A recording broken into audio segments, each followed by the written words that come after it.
What if I told you that the computer you're using right now is already obsolete?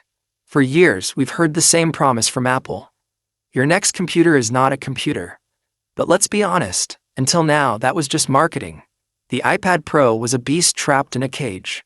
It had the power of a rocket engine, but the steering wheel of a golf cart. But as we sit here in 2026, the cage has been shattered. Something shifted in the laboratories at Apple Park. This is the iPad Pro M5.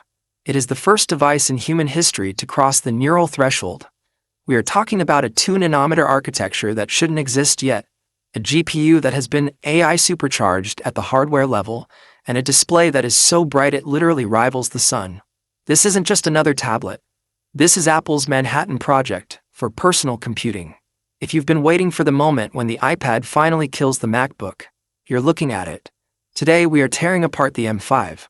We are looking at the benchmarks that are making Intel and Qualcomm lose sleep, the secret neural accelerators hidden in the silicon, and the real reason why this device is about to change the way you work forever.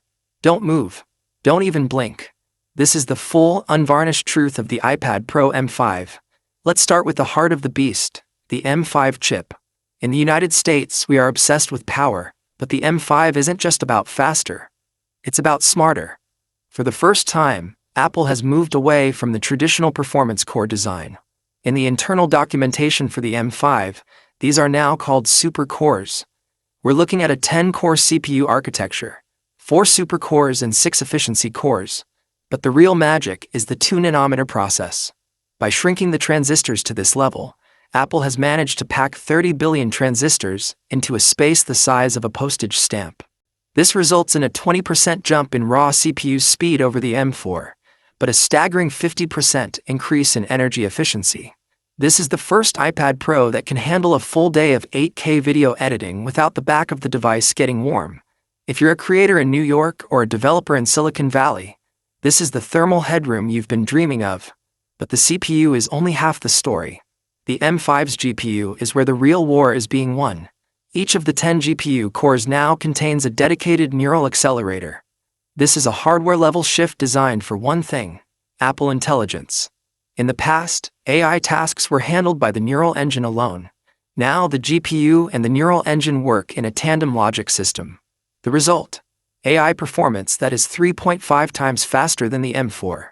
When you're using generative AI tools like Image Playground or DaVinci Resolve's AI masking, the iPad Pro M5 doesn't just process. It reacts. It feels instantaneous. This is 3D rendering that is 6.7 times faster than the original M1. We are finally at the point where mobile hardware has surpassed the requirements of 99% of professional software. The bottleneck is no longer silicon, it's the human imagination. Apple has finally listened to the loudest complaint in the tech community: memory. In 2026, 8 GB of RAM is a joke for a Pro machine. The iPad Pro M5 officially kills the 8 GB tier. Every single M5 model now starts with 12 GB of LPDDR5X, 7500 RAM. For the 1 TB and 2 TB Ultra tiers,